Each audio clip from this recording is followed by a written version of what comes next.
Hello, everybody. Welcome to Everest Coaching Institute. Today we will discuss class 12th economics. Chapter name is Balance of Payments. Balance of Payments का chapter शुरू करते हैं बेटे आज. तो first of all balance of payment chapter जब हमने discuss करना है, कोई भी चैप्टर डिस्कस करना, सबसे पहले आपको उसका मतलब होना चाहिए, पता होना चाहिए कि वो चैप्टर में क्या कहते हैं. कि बैलेंस ऑफ चैप्टर पढ़ने से पहले हमें पता होना चाहिए कि बैलेंस ऑफ पेमेंट्स का मतलब क्या है. तो उसका मतलब देखते हैं. देखो, बैलेंस ऑफ पेमेंट बेसिकली आपकी एक अकाउंट्स की स्टेटमेंट होती है जिसके बीच में हम सारे के सारे ट्रांजैक्शंस रिकॉर्ड करते हैं जो एक कंट्री के बाकी कंट्रीज़ के साथ या बाकी पूरे वर्ल्ड के साथ जो उनके ट्रांजैक्शंस होती हैं एक टाइम पीरियड के बीच में. जितनी भी ट्रांजैक्शंस होंगी वो सारी की सारी ट्रांजैक्शंस का जो एक हम स्टेटमेंट बनाते हैं, एक रिकॉर्ड रखते हैं, उसको हम बैलेंस ऑफ पेमेंट कहते हैं. बैलेंस ऑफ पेमेंट्स को हम शॉर्ट फॉर्म BOP यूज़ करते हैं. अगर आपको कैपिटल BOP लिखा हुआ है it means it is balance of payments. ठीक है. ये it is balance of payment is a statement of accounts of all transaction. जितनी भी ट्रांजैक्शन, सिर्फ एक ट्रांजैक्शन नहीं, जितनी भी ट्रांजैक्शन हो रही हैं सारी की सारी ट्रांजैक्शन. अब ट्रांजैक्शंस हो कौन सी रही हैं? Made between one country and the rest of the world. Like India का बाकी कंट्रीज़ के साथ और जितनी भी इंडिया के बाहर कंट्रीज़ हैं उन सब के साथ जो भी एक टाइम पीरियड के बीच में जितनी भी ट्रांजैक्शंस होंगी वो सारी की सारी हम लिखेंगे. वो कह रहे हैं वो ट्रांजैक्शन जो है वो एक जो टाइम पीरियड है वो कोई भी हो सकता है. क्वार्टर का हो सकता है, हाफ ईयर का हो सकता है, 1 ईयर का हो सकता है. एक स्पेसिफिक पीरियड होगा जिसकी बैलेंस ऑफ पेमेंट्स की स्टेटमेंट बनेगी. ठीक है.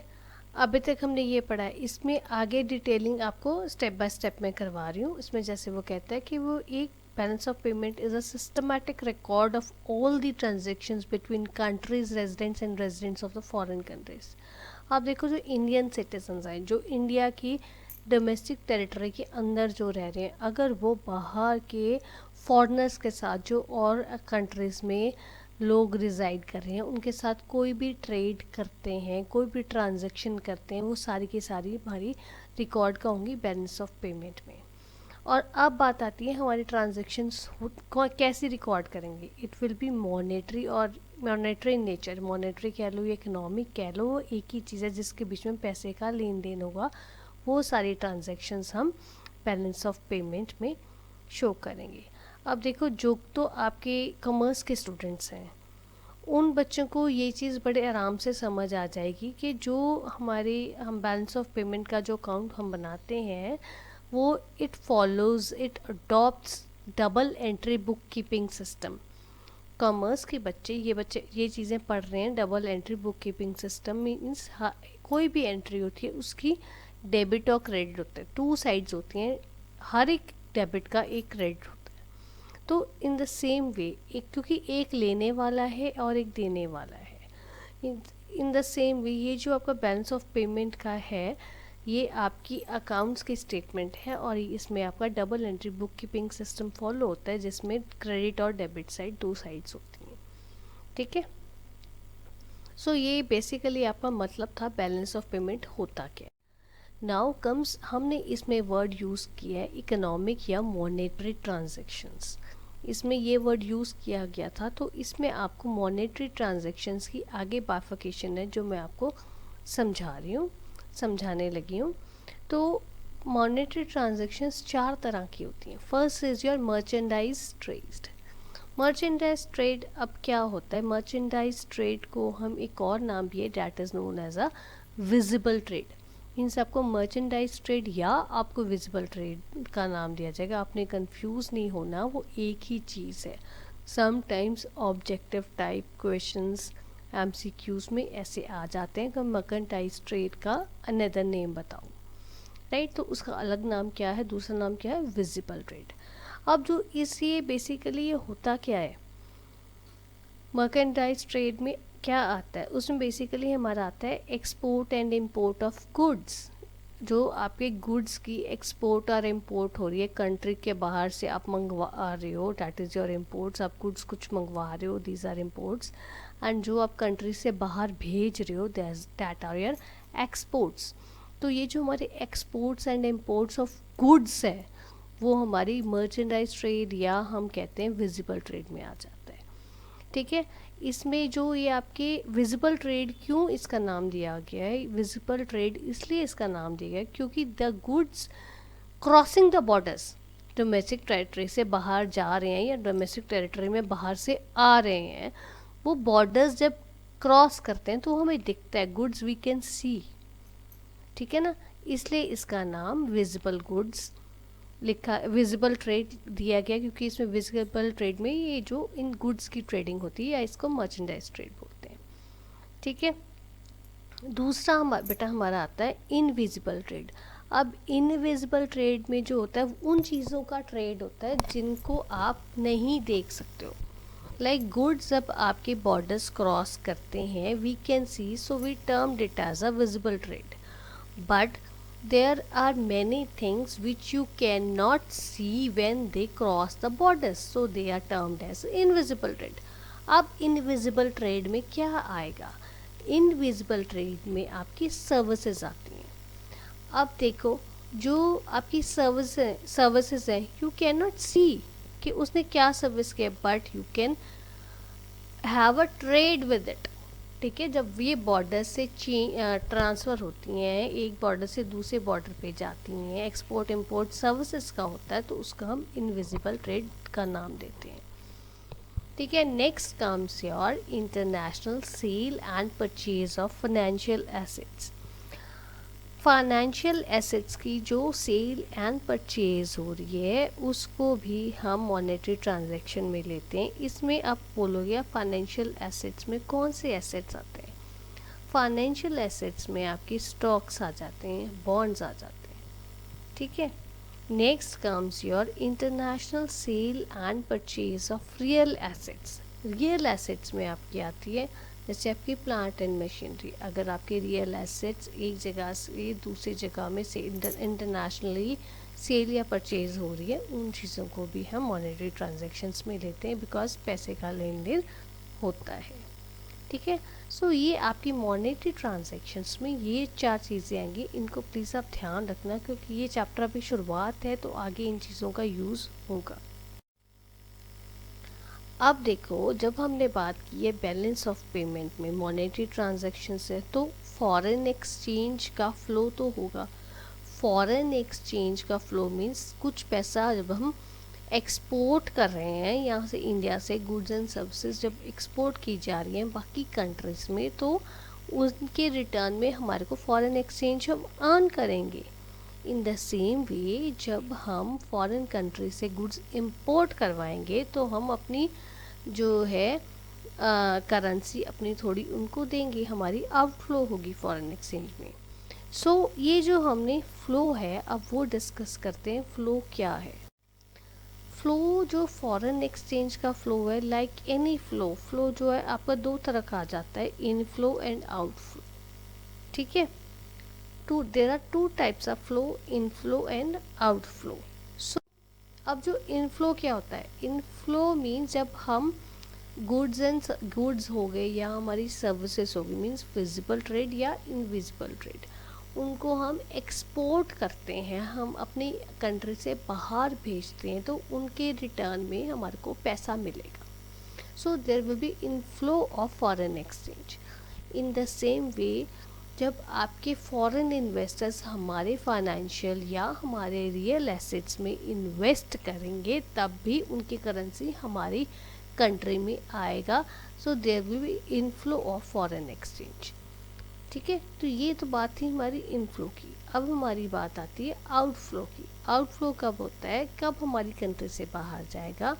जब हम अपने गुड्स या सर्विसेज, कुछ भी हो सकता है, मीन्स विजिबल या इनविजिबल ट्रेड, जब हम उनको इंपोर्ट करवाते हैं, बाहर से हम इंडिया में लेके आते हैं, अपनी डोमेस्टिक टेरिटरी में लेके आते हैं गुड्स या सर्विसेज को, तो उस केस में उनकी जो हम जो उनके पैसे इन रिटर्न में देते हैं, एक्सचेंज में जो हम उनकी करेंसी देते हैं, तो हमारी फॉरेन करेंसी जो है इंडिया से आउटफ्लो होती है, इंडिया की जो हमारी करेंसी है बाहर जाती है। इन द सेम वे देखो, जब अब हमने पहले बात की थी फॉरेनर्स हमारी कंट्री के फाइनेंशियल और रियल एसेट्स में इन्वेस्ट करेंगे तो हमारा इनफ्लो होगा।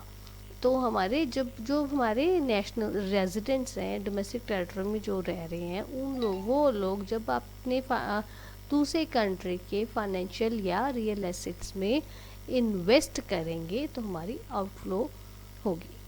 ठीक है, तो ये थी आपकी जब आपकी फॉरेन एक्सचेंज की इनफ्लो और आउटफ्लो होती है।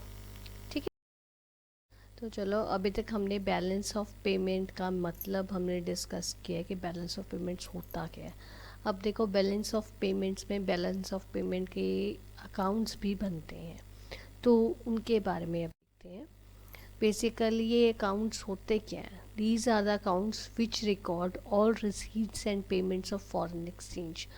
आपने बैलेंस ऑफ पेमेंट के मतलब में पढ़ा हुआ है कि हमने जो हम विजिबल और इनविजिबल जो भी हम ट्रेड कर रहे हैं फॉरेन कंट्रीज़ के साथ, हमारी डोमेस्टिक कंट्री के जो नेशनल्स हैं वो लोग जो फॉरेनर्स के साथ फॉरेन कंट्रीज़ के साथ जो भी ट्रेड कर रहे हैं, एक्सपोर्ट कर रहे हैं, इंपोर्ट कर रहे हैं गुड्स की या सर्विसेज की, उस केस में हम कुछ रिसीव भी करते हैं और हम कुछ पे भी करते हैं। ठीक है, फॉरेन एक्सचेंज का इनफ्लो एंड आउटफ्लो होता है, तो उन सब चीज़ों का सिस्टमैटिकली ऑर्गेनाइज्ड मैनर से जो हम रिकॉर्ड मेंटेन करते हैं वो हम करते हैं बैलेंस ऑफ पेमेंट अकाउंट्स में। ठीक है, ये जैसे हम पहले बैलेंस ऑफ पेमेंट्स में मैंने आपको बताया है कि इसमें डबल एंट्री अकाउंटिंग सिस्टम चलता है, तो इसमें डेबिट एंड क्रेडिट रूल चलता है। तो हमारी रिसीट्स होती हैं ऑलवेज, हमारी जो जब भी हमारी रिसीट्स होती हैं वो हमेशा हमारी क्रेडिट साइड पे आती हैं, और जो हमारी पेमेंट्स जो हम खर्चा कर रहे हैं पेमेंट्स कर रहे हैं वो हमारी डेबिट साइड पे आती हैं। So all your income will be on credit side and your payments will be on debit side. So basically ये जो बैलेंस ऑफ पेमेंट अकाउंट है it reflects the performance of our country in relation to the rest of the world.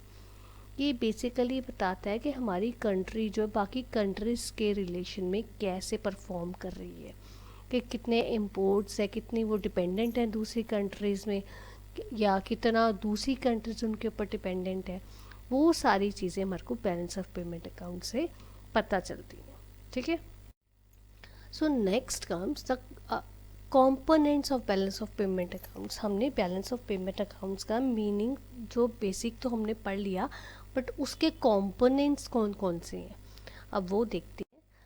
इसमें basically जो हमारे components आते हैं balance of payment account में, ये हमारे 3 तरह के कंपोनेंट्स हैं। एक करंट अकाउंट है, एक कैपिटल अकाउंट है, एक ऑफिशियल रिजर्व अकाउंट है।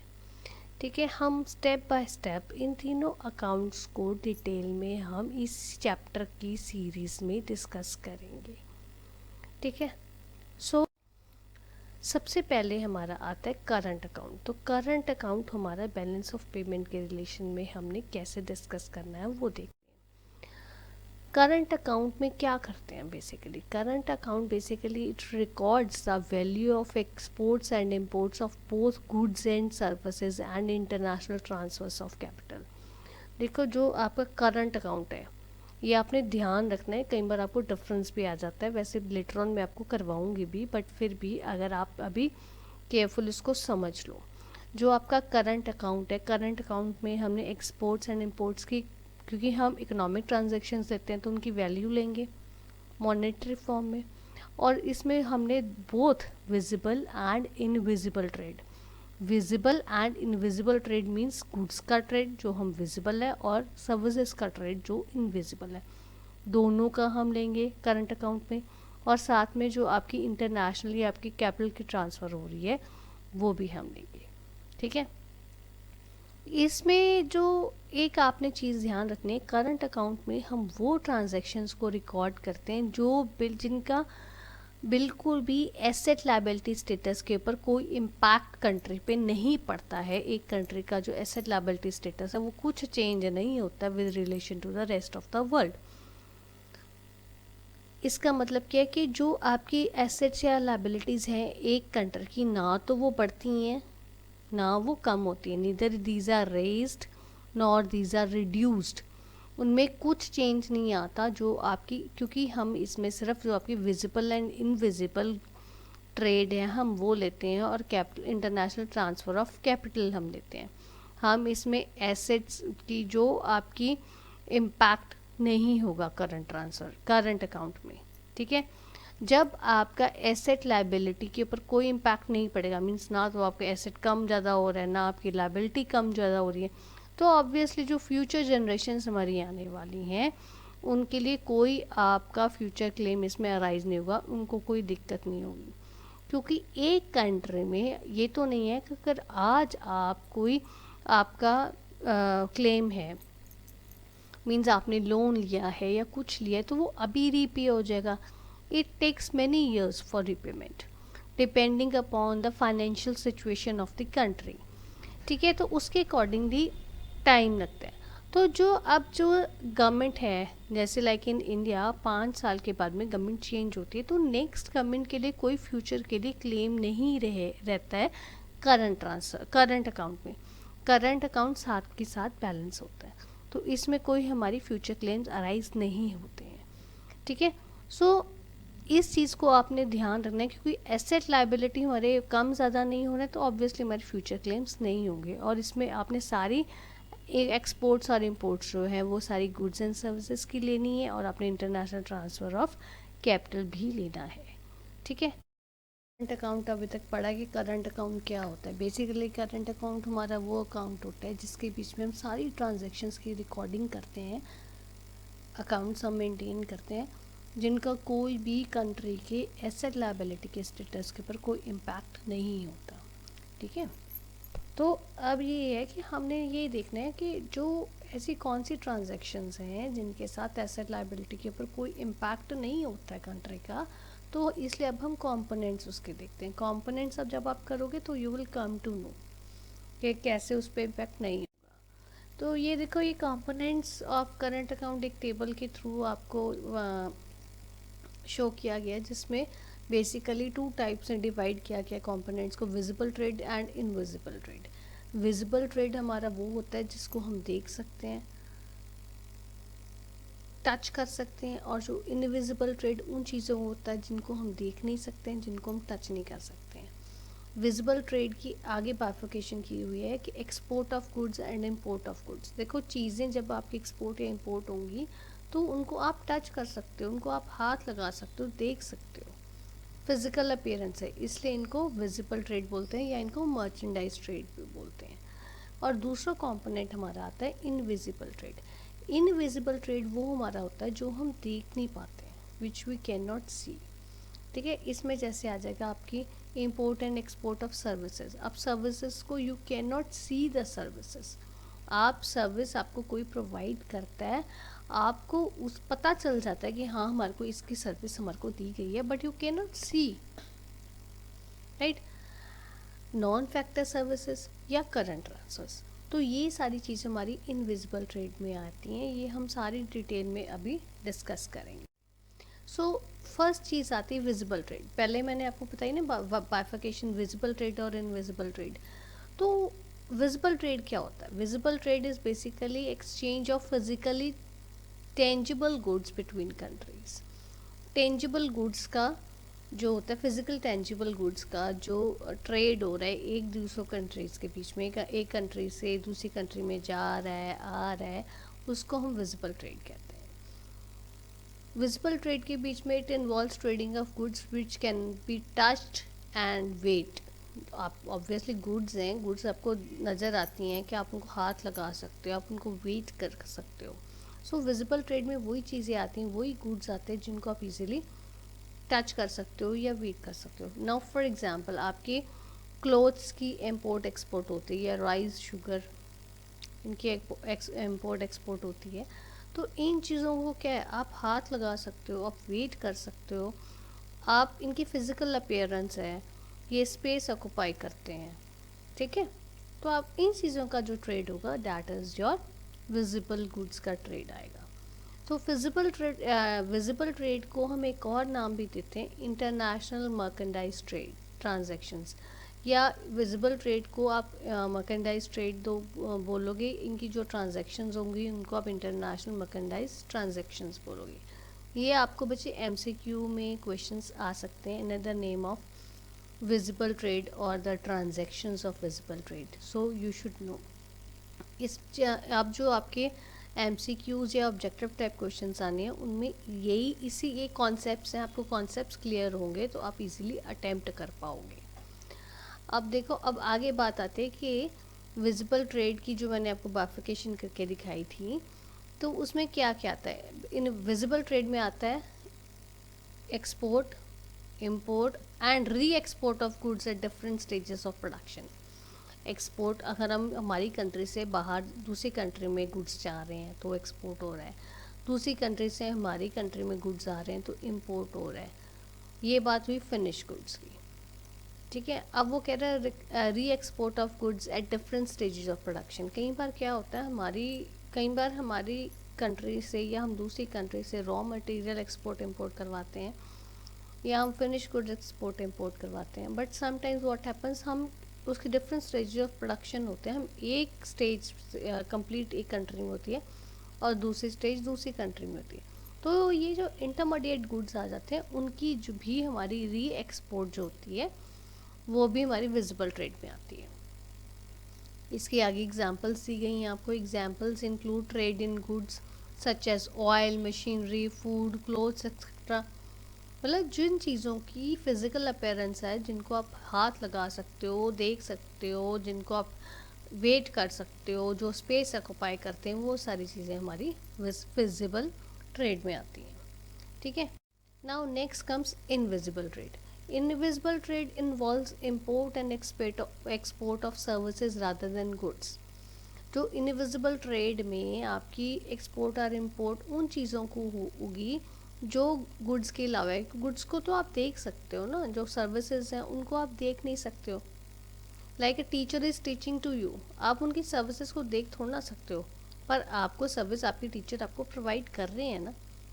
सो इस टाइप से जो सर्विसेज हैं वो सारी की सारी सर्विसेज जो आपकी हैं वो the services which you can not see, intangible items हैं। उन चीज़ों को हम बोलते हैं इनविजिबल ट्रेड। उन चीज़ों का ट्रेड को क्या बोलते हैं?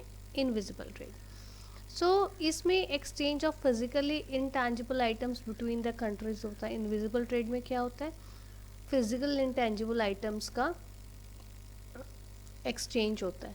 एग्जाम्पल्स आ जाती हैं जैसे services such as insurance, banking, tourism, education etcetera. इनको आप देख नहीं सकते हो, इन ये कोई स्पेस नहीं ऑक्यूपाई करते, but you can only feel. आपको टीचर ने पढ़ाया तो आपको समझ आ रहा है, बट वो एजुकेशन तो आपको प्रोवाइड की है ना, you can not see it. ऐसे ही बैंक्स की सर्विसेज हैं, टूरिज्म की हैं, इंश्योरेंस की है, तो you can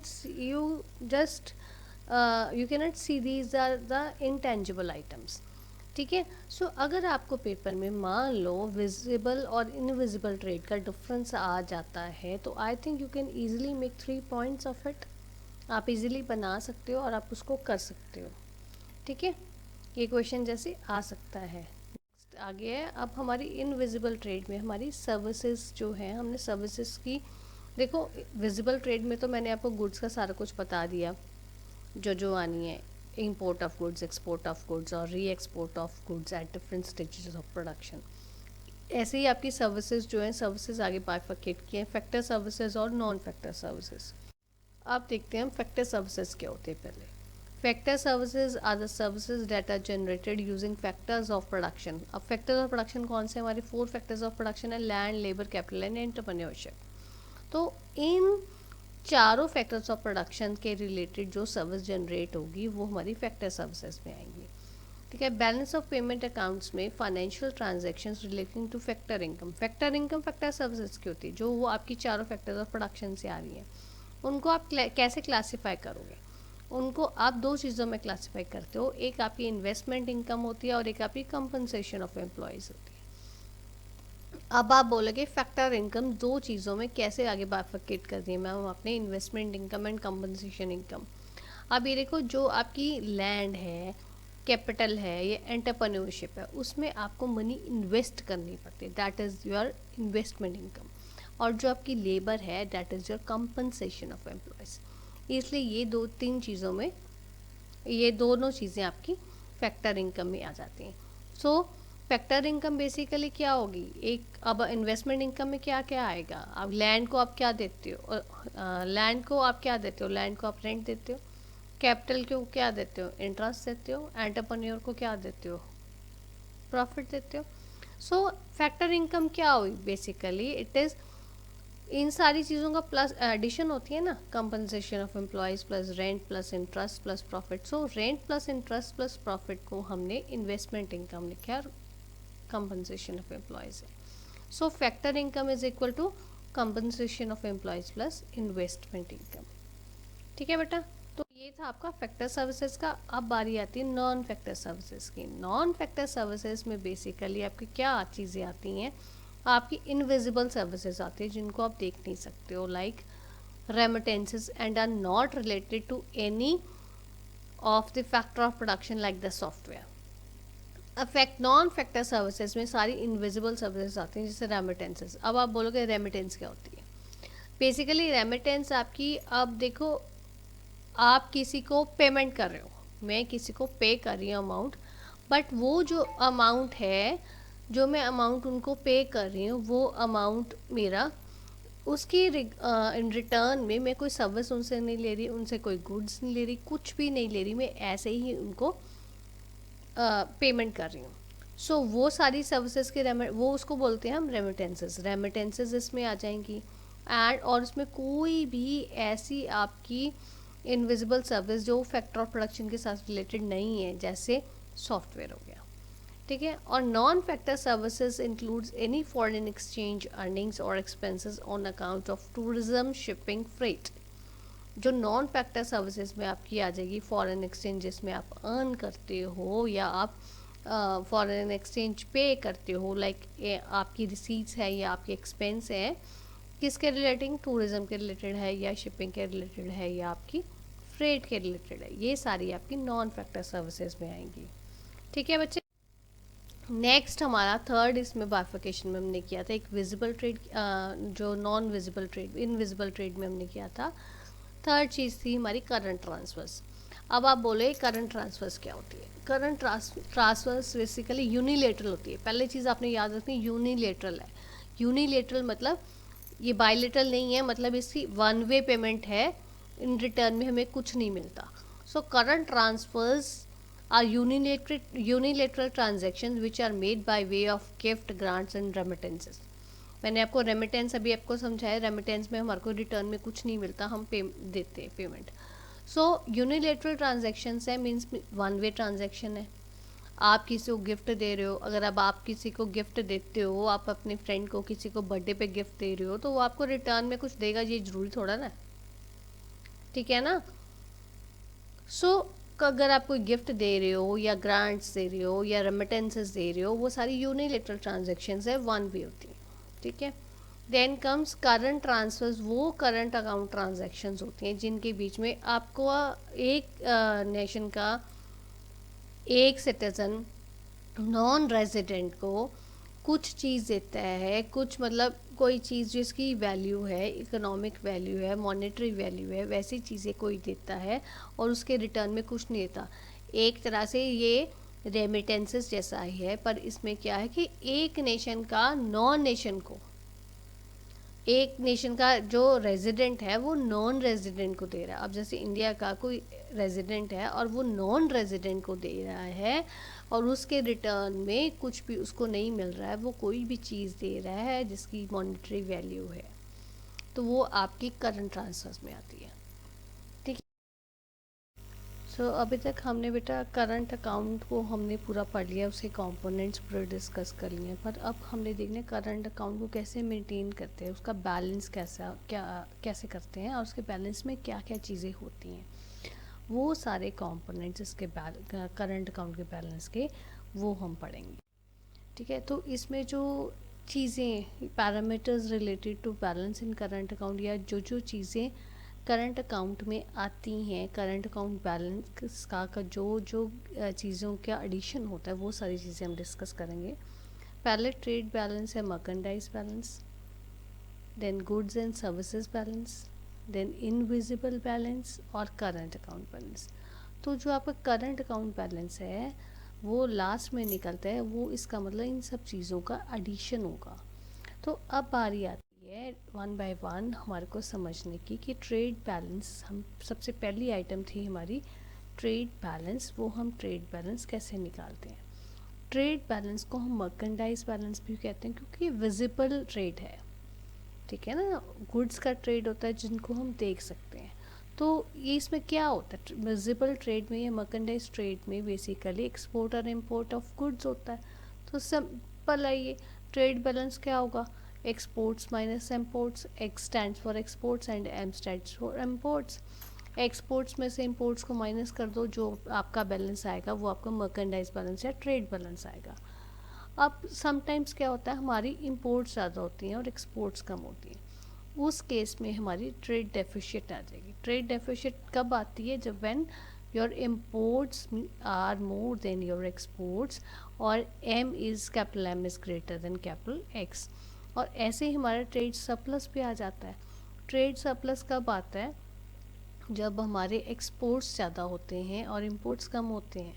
it means capital X is greater than capital M, ठीक है। तो ये सिंपल है। फर्स्ट स्टेप हमारा ट्रेड बैलेंस जो हमने विजिबल गुड्स का निकाला वो हमारा गया ट्रेड बैलेंस या मर्केंडाइज बैलेंस भी बोलते हैं, वो हमारा फर्स्ट स्टेप हो गया। सेकंड आती है हमारी goods and services balance. Goods and services balance में देखो जैसे नाम बता रहा है, इसमें गुड्स का बैलेंस और सर्विसेज का बैलेंस दोनों का होगा। तो जो आपका गुड्स का बैलेंस होगा वो तो आपका बेसिकली जो आपका ट्रेड बैलेंस है वही होगा ना, export of goods minus import of goods. अब बारी आई हमारी सर्विसेज बैलेंस की। सर्विस बैलेंस में क्या आएगा, export of non factor services minus import of non factor services. अब जब से मैंने आपको बच्चे बोला है गुड्स एंड सर्विसेज बैलेंस, तो ये कंबाइंड मैंने बोला, तो गुड्स एंड सर्विसेज बैलेंस कैसे निकलेगा, पहले गुड्स का और सर्विसेज की एक्सपोर्ट जो हमारी हुई है पहले वो लोगे दोनों की, फिर उन दोनों के सम में से आप क्या सब्ट्रैक्ट करोगे, गुड्स और सर्विसेज की जो इम्पोर्ट हुई है, ठीक है। सो हमारा फॉर्मूला क्या बनेगा, goods and services balance is equal to export of goods plus export of non factor services, इन दोनों का सम लिया, माइनस फिर हमने सम लेने आगे import of goods plus import of non factor services, ठीक है बच्चे। ये मैंने आपको पहले इजीली इसलिए समझाया कि आपने बेसिकली क्या करना है, गुड्स का आपने बैलेंस लेना है जो आपने ट्रेड बैलेंस पर निकाला था, और फिर आपने सर्विसेज का बैलेंस लेना नॉन फैक्टर सर्विसेज का, एक्सपोर्ट्स में से इम्पोर्ट्स माइनस कर दोगे। तो basically goods and services balance का फॉर्मूला क्या बनेगा, जो आपने ऊपर ट्रेड बैलेंस निकाला है वो trade balance plus balance on account of non factor services. Balance कैसे होगा, एक्सपोर्ट्स में से इम्पोर्ट्स को माइनस कर दोगे, ठीक है बेटा। ये आपको फॉर्मूलेज आने चाहिए, फॉर्मूलेज समटाइम्स पेपर में आपको पूछ लेते हैं, तो मैं आगे भी करवा रही हूँ फॉर्मूला, प्लीज़ उनको केयरफुली देख लेना।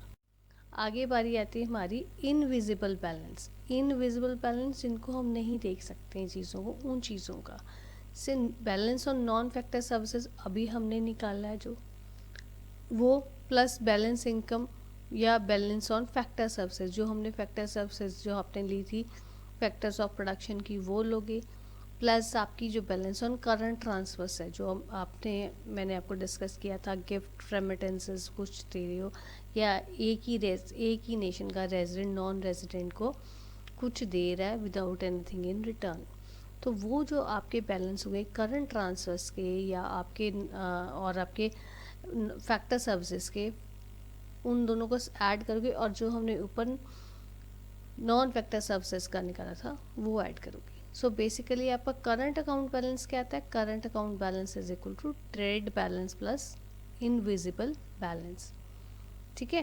क्योंकि इनविजिबल बैलेंस क्यों लिया यहाँ पे, इनविजिबल बैलेंस में आपका जो आपने ऊपर गुड्स एंड सर्विसेज बैलेंस निकाले वो दोनों भी आ गए और आपकी करंट ट्रांसफर्स भी आ गए, इसलिए आपको सेकेंड वाला इसमें ऐड नहीं करना है। आपने ट्रेड बैलेंस और इनविजिबल बैलेंस को करोगे तो आपका करंट अकाउंट बैलेंस आ जाएगा। ठीक है बच्चे, ऐसे तो हम निकालेंगे करंट अकाउंट बैलेंस।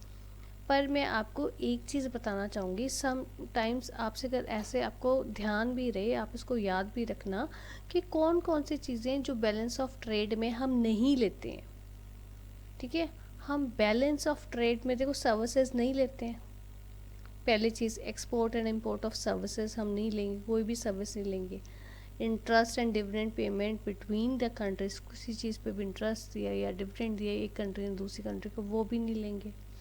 और एक्सपेंडिचर बाय द टूरिस्ट जो खर्चा करते हैं वो भी नहीं ट्रेड बैलेंस में लेंगे। ठीक है, ये तीनों चीज़ें जो हमारी ट्रेड बैलेंस में नहीं आएंगी। तो आपने ध्यान रखना है कि ट्रेड बैलेंस में, क्योंकि आपको अगर एमसीक्यू वगैरह कुछ क्वेश्चन ऐसा आ जाता है, पता होना चाहिए ट्रेड बैलेंस में क्या नहीं लोगे। एक तो export and import of services नहीं लोगे, दूसरा आप इंटरेस्ट और डिविडेंड पेमेंट जो भी आपकी बिटवीन कंट्रीज आपका लिया दिया गया वो नहीं लोगे, और आप एक्सपेंडिचर जो आप भी आपका खर्चा टूरिस्ट कर रहे हैं वो भी आप नहीं लोगे। ठीक है, और एक चीज़ मैं आपको और बताना चाहूँगी, यहाँ पे कई बार आपको बैलेंस ऑफ ट्रेड में और करंट अकाउंट बैलेंस में, ट्रेड मीन्स ट्रेड बैलेंस और करंट अकाउंट बैलेंस में दोनों में डिफरेंस है। वो क्या डिफरेंस है आपने वो देखना है कि जो आपका ट्रेड बैलेंस है, ट्रेड बैलेंस में सिर्फ हम विजिबल आइटम्स की एक्सपोर्ट इंपोर्ट देखते हैं, means export and import of goods consider करते हैं। और जो आपका करंट अकाउंट बैलेंस है उसके बीच में हम विजिबल भी लेते हैं, मीन्स ट्रेड बैलेंस भी लेंगे, और उसके अलावा हम इनविजिबल्स का भी बैलेंस लेंगे। सो ये चीज़ आप लोगों ने ध्यान रखनी है। अगर आपको छोटा क्वेश्चन आ जाता है, एमसीक्यू वगैरह कुछ आ जाता है, तो करंट अकाउंट बैलेंस और ट्रेड बैलेंस को एक ही चीज़ मत रखना, एक ही चीज़ मत लिखना। ये ध्यान रखना जो ट्रेड बैलेंस है वो नैरो टर्म है, और जो आपका करंट अकाउंट बैलेंस है वो ब्रॉडर टर्म है।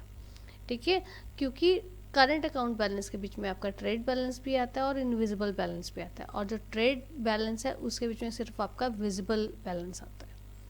ठीक है, ये चीज़ को आप लोग ध्यान रखना, इसको मिस्टेक मत कर देना। ठीक है बेटे, सो देखते हैं आज क्या करते हैं। Capital account, now comes capital account. हमने करंट अकाउंट पूरा डिटेल में डिस्कस कर लिया। सेकंड जो उसका बैलेंस ऑफ पेमेंट में अकाउंट आता है वो हमारा कैपिटल अकाउंट है, वो देखते हैं क्या होता है।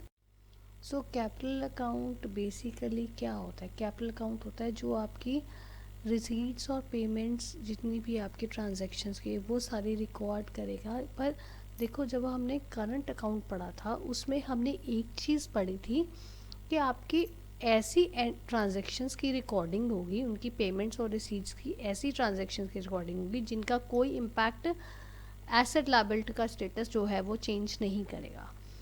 अब वह जब वो करंट अकाउंट में नहीं किया तो कैपिटल अकाउंट में आएगा। सो इसमें हमने वो ट्रांजैक्शंस रिकॉर्ड करनी है, सारी पेमेंट्स और सारी रिसीट्स हमने वो अकाउंट रिकॉर्ड करनी है जिससे एसेट लायबिलिटी स्टेटस के ऊपर इम्पैक्ट पड़ेगा in of our country, of the country in discussion with relation to rest of the world. ठीक है, अब जब ये कैपिटल अकाउंट ट्रांजैक्शन से हमारी एसेट लायबिलिटी स्टेटस के ऊपर इम्पैक्ट पड़ता है तो ऑब्वियसली फ्यूचर क्लेम्स जो है वो आपके अराइज होंगे। ये करंट अकाउंट में नहीं होते हैं बट ये कैपिटल अकाउंट में होते हैं। अब देखो, जो हमने इसमें जो एक्सपोर्ट और import of capital goods capital account है, पर इसका कुछ भी एक्सपोर्ट हो रही है कैपिटल गुड्स या इंपोर्ट हो रही है उसका कुछ लेना देना नहीं है capital account balance of payment में। वो क्यों? क्योंकि वो गुड्स हैं जिनको आप देख सकते हो, वो सारी गुड्स हमारी कहाँ चली गई हैं? करंट अकाउंट में। So export and import of capital goods has nothing to do with the capital account of balance of payments. तो ये चीज़ आपको ध्यान रखनी पड़ेगी। ठीक है बेटे, सो ये तो अभी था हमारा कैपिटल अकाउंट होता क्या है। अब बारी आती है हमारे कैपिटल अकाउंट के कंपोनेंट्स कौन कौन से। जैसे हमने करंट अकाउंट के कंपोनेंट्स डिस्कस किए वैसे ही हमारे कैपिटल अकाउंट के कंपोनेंट्स भी हैं। सो ये कौन कौन से हैं ये देखो, मैंने एक चार्ट बनाया हुआ है, इसमें आप देखो कैपिटल अकाउंट के कंपोनेंट्स बेसिकली आपके 5 हैं। बोरोइंग्स हैं, फॉरेन इन्वेस्टमेंट्स हैं, एनआरआई डिपॉजिट्स है, बैंकिंग कैपिटल है, अदर देन एनआरआई डिपॉजिट्स और शॉर्ट टर्म क्रेडिट। इसमें मैं एक चीज़ आपको बता दूं, जो आपकी बोरोइंग्स और फॉरेन इन्वेस्टमेंट है, मींस जो फर्स्ट टू आपके कंपोनेंट्स हैं ये आपके प्रिंसिपल कंपोनेंट्स हैं, ठीक है, मेन कंपोनेंट्स हैं, और बाकी के आपके अदर्स में आ जाते हैं। तो अब बोरोइंग्स और फॉरेन इन्वेस्टमेंट को इसने आगे बाइफर्केट किया मैंने आपके लिए। बोरोइंग्स एक्सटर्नल कमर्शियल बोरोइंग्स और एक्सटर्नल असिस्टेंस में आ जाती है, और फॉरेन इन्वेस्टमेंट आपकी पोर्टफोलियो इन्वेस्टमेंट और फॉरेन डायरेक्ट इन्वेस्टमेंट में आ जाती है, ठीक है। अभी हम ये सबको डिटेल में डिस्कस करेंगे। सो फर्स्ट ऑफ ऑल हमारी आती है बोरोइंग्स। बोरोइंग्स में हमारी क्या आती है? बोरोइंग्स मीन्स दूसरे रेस्ट ऑफ द वर्ल्ड से पैसा बोरो करना, लेना। तो पहला कंपोनेंट उसका जो पहली बाइफर्केशन हमने की थी वो थी एक्सटर्नल कमर्शियल बोरोइंग्स। अब एक्सटर्नल कमर्शियल बोरोइंग्स क्या होती हैं? ये बेसिकली जो हमारे नॉन रेजिडेंट्स है एक कंट्री के, दूसरे कंट्री में रह रहे हैं, फॉरेन कंट्रीज़ में जो रह रहे हैं, वो सारे जो हमारे नॉन रेजिडेंट्स हैं वो कुछ लोन्स, कई बार वो क्या होता है, वो लोन्स दे देते हैं इंडियन बोरोअर्स को। Means the people who are not who are non-residents of our country and are residing in foreign nationals, वो फॉरेन करेंसी में कई बार इंडियन बोरोअर्स को लोन्स देते हैं, वो हमारे एक्सटर्नल कमर्शियल बोरोइंग्स होती है। ये जो लोन्स, ये एक्सटर्नल कमर्शियल बोरोइंग्स है, बहुत ज़्यादा ये इंडिया में यूज़ हो रही हैं ताकि हमारी जो फॉरेन मनी को हम इजीली असेस कर सके। कौन असेस कर सके? इंडियन कॉरपोरेशंस और जो अंडरटेकिंग्स हैं, जो बिजनेसमैन, वो सारे इजीली असेस कर सकें फॉरेन मनी को, इसलिए ये बहुत ज़्यादा वाइडली यूज़ होता है इंडिया में, ठीक है।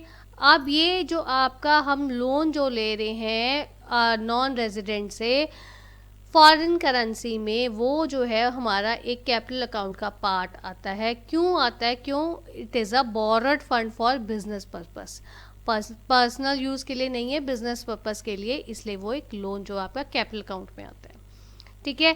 और अब ये है जो इनके ऊपर रेट ऑफ इंटरेस्ट भी तो होगा ना, कोई जो लोन आप ले रहे हो, ये लोन जो है आपको इजीली अवेलेबल हो जाता है, और ये इंटरनेशनल मनी मार्केट में जो रेट ऑफ इंटरेस्ट उस टाइम चल रहा होता है, उस रेट पे आपको, उस रेट ऑफ इंटरेस्ट पे आपको वो जो लोन है वो फॉरेन करेंसी में नॉन रेजिडेंट्स आपको, इंडियन बोरोअर्स को दे देते हैं, ठीक है। सो ये तो था हमारा एक्सटर्नल कमर्शियल बोरोइंग्स पहली बाइफर्केशन। अब आती है दूसरी हमारी एक्सटर्नल असिस्टेंस। अब एक्सटर्नल असिस्टेंस और एक्सटर्नल कमर्शियल बोरोइंग्स दोनों में डिफरेंस है, ठीक है। वो जो था हमारे नॉन रेजिडेंट नेशनल्स जो है, नॉन रेजिडेंट जो है, वो आपको फॉरेन करेंसी में लोन देते हैं। अब जो एक्सटर्नल असिस्टेंस है उसमें क्या है? It means borrowings from the foreign countries. Foreign country से आप बोरो कर रहे हो कंसेशनल रेट ऑफ इंटरेस्ट में। उसमें कौन सा रेट ऑफ इंटरेस्ट था? उसमें prevailing international market rate of interest था, और इसमें कंसेशनल रेट ऑफ इंटरेस्ट में मिलता है। इसमें जो हम लोन ले रहे हैं फॉरेन कंट्री से, जो हम लोन ले रहे हैं, वो बैलेंस ऑफ अकाउंट में कैपिटल अकाउंट के क्रेडिट साइड आएगा। क्रेडिट साइड हमारी इनकम आती है, और जो हम लोन दे रहे हैं वो हमने पैसा हमारे से निकला है, इसलिए वो हमारे कैपिटल अकाउंट के डेबिट साइड पे आएगा, ठीक है।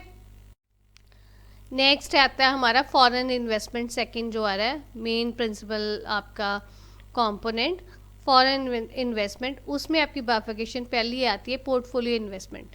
पोर्टफोलियो इन्वेस्टमेंट में क्या होता है? वो बेसिकली आपके फाइनेंशियल एसेट जो हम परचेज करते हैं फॉरेनर से, हम फाइनेंशियल एसेट्स खरीद रहे हैं, बट उसमें जो खरीद रहा है, लाइक अगर मैं खरीद रही हूँ फॉरेन का एसेट, तो मेरे को फॉरेन एसेट के ऊपर कोई कंट्रोल मेरा नहीं आएगा, उसको हम कहते हैं पोर्टफोलियो इन्वेस्टमेंट, ठीक है। इसमें फॉरेन इंस्टीट्यूशनल इन्वेस्टमेंट FII जिस भी क्या जाता है इसको, ये भी पोर्टफोलियो इन्वेस्टमेंट का ही एक पार्ट है, और ये एक ऐसी इन्वेस्टमेंट है जो बाहर, मतलब रेस्ट ऑफ द वर्ल्ड के जो लोग हैं, कंपनीज हैं, जो भी हैं, वो आपके शेयर्स और बॉन्ड्स में इन्वेस्ट करेंगे एक कंट्री की, डोमेस्टिक कंट्री की, आपकी डोमेस्टिक कंपनीज में। हमारी कंट्री की कंपनी में जो फॉरेन के लोग शेयर्स के थ्रू, बॉन्ड्स के थ्रू जो इन्वेस्टमेंट करेंगे, वो उसको कहते हैं पोर्टफोलियो इन्वेस्टमेंट, ठीक है। और ये जो आपकी शेयर्स है, इसमें अगर हम खरीद भी लेते हैं, परचेज ऑफ, मतलब जैसे अगर फॉरेनर्स हमारे में इन्वेस्ट कर रहे हैं तो हम लोग भी तो फॉरेन कंट्रीज़ में इन्वेस्ट कर सकते हैं। हम इसमें फॉरेन कंट्रीज़ के शेयर्स खरीद सकते हैं या फॉरेन गवर्नमेंट बॉन्ड्स खरीद सकते हैं। ठीक है, तो ये थी आपकी पोर्टफोलियो इन्वेस्टमेंट। नेक्स्ट आती है हमारी फॉरेन डायरेक्ट इन्वेस्टमेंट, राइट। ये फॉरेन डायरेक्ट इन्वेस्टमेंट भी आपकी फॉरेन इन्वेस्टमेंट में ही आता है, जिसको हम फॉरेन डायरेक्ट इन्वेस्टमेंट को हम FDI भी बोलते हैं। शॉर्ट फॉर्म या एब्रीविएशन इसकी FDI भी है। इसमें क्या होता है कि जब आपका फॉरेन कंट्री का कोई इन्वेस्टर जो है वो इन्वेस्टमेंट करेगा डोमेस्टिक कंट्री के बिजनेस में। फॉरेन डायरेक्ट इन्वेस्टमेंट क्या होती है, अब हमारी इंडिया की किसी कंपनी में कोई फॉरेन की जो कंट्री का कोई इन्वेस्टर है वो हमारी कंट्री में इन्वेस्ट करता है, हमारी किसी उसमें इन्वेस्टमेंट करता है बिजनेस में, तो उसको हम कहते हैं फॉरेन डायरेक्ट इन्वेस्टमेंट। ठीक है, ये इन्वेस्टर जो है वो किसी भी फॉर्म में हो सकता है, वो इंडिविजुअल हो सकता है, वो फर्म भी हो सकती है, वो एक कंपनी भी हो सकती है। जैसे इसकी एग्जांपल है मैकडॉनल्ड्स है, मैकडॉनल्ड्स इन्वेस्ट कर रही है एशियन कंट्रीज़ में, तो ये हमारी फॉरेन डायरेक्ट इन्वेस्टमेंट आ जाती है। ठीक है बेटा, सो ये अभी तो हमने पढ़े ये दो प्रिंसिपल इनके कंपोनेंट्स ऑफ कैपिटल अकाउंट। अब हम जो अदर्स पढ़ रहे हैं उसमें आ जाता है पहले NRI डिपॉजिट्स। NRI डिपॉजिट्स में क्या होता है, अब देखो जो हमारे NRIs हैं जो इंडिया में नहीं रहते, नॉन रेजिडेंट इंडियंस हैं, वो पर इंडियन बैंक्स में पैसा जमा करवाते हैं। वो जो पैसा जमा कराते हैं वो कौन सा जमा कराते हैं, वो टीन का खर्चे वाला पैसा तो नहीं जमा कराते हैं, जो उनके पास सरप्लस होता है, जो उनका बच जाता है, उनकी सेविंग्स होती हैं, वो इंडियन बैंक्स में सेव कर लेते हैं, अपने सरप्लस फंड्स को डिपॉजिट करा देते हैं। तो ये एक NRI डिपॉजिट्स है हमारी कैपिटल अकाउंट का एक बहुत बड़ा मतलब इम्पॉर्टेंट सोर्स है। नेक्स्ट है जो NRI कॉन्ट्रीब्यूट, कोई भी नॉन रेजिडेंट्स हैं इंडियंस जो हैं वो आपके इंडियन कंपनी में कंट्रीब्यूट कर रहे हैं, या और उनकी हर कंट्रीब्यूशन जो भी वो ट्रांसफ़र, मनी ट्रांसफ़र जो भी वो करते हैं, उससे क्या होता है हमारी फॉरेन एक्सचेंज पूल में राइज होगा। जैसे वो हमारे बैंक्स में इन्वेस्ट ज़्यादा करेंगे तो हमारी फॉरेन एक्सचेंज बढ़ेगी। ठीक है, कंट्रीब्यूट करेंगे इंडियन इकोनॉमी में तो हमारी फॉरेन एक्सचेंज रिजर्व्स हमारे इंक्रीज होंगे, पूल हमारा बढ़ेगा। ये बहुत जो है आपका मेजर सोर्स है जिससे आपकी फॉरेन करेंसी इंडिया में आती है, इनफ्लो कंट्री में होती है। ठीक है, और ये जो NRI डिपॉजिट्स हैं इनको हम कैपिटल फ्लोज भी बोलते हैं, ये कैपिटल फ्लोज होते हैं। तो ये तो था हमारा NRI डिपॉजिट्स। ठीक है, अब नेक्स्ट पढ़ते हैं बैंकिंग कैपिटल। अब बैंकिंग कैपिटल क्या है, इसमें आपने ध्यान रखना है, इसमें हमने NRI डिपॉजिट्स नहीं लेने हैं, उनके अलावा जो है बेसिकली बैंकिंग कैपिटल कहते हैं हम किसको कहते हैं, जो हमारे कमर्शियल बैंक्स हैं उन्होंने कुछ फॉरेन एसेट्स जो है अपने पास उन्होंने रखे हुए होते हैं, वो जो फॉरेन एसेट्स जो उन्होंने रखे होते हैं उसको हम बैंकिंग कैपिटल बोलते हैं।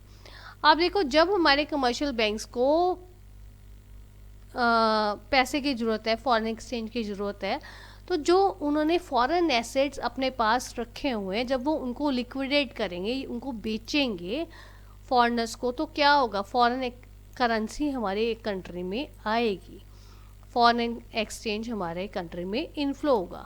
सो इससे क्या होता है हमारी डोमेस्टिक टेरिटरी में, डोमेस्टिक इकोनॉमी में फॉरेन करेंसी का फ्लो बढ़ जाता है। ठीक है, सो ये आपका कैपिटल अकाउंट का एक कंपोनेंट है। अब नेक्स्ट आता है हमारा शॉर्ट टर्म ट्रेड क्रेडिट।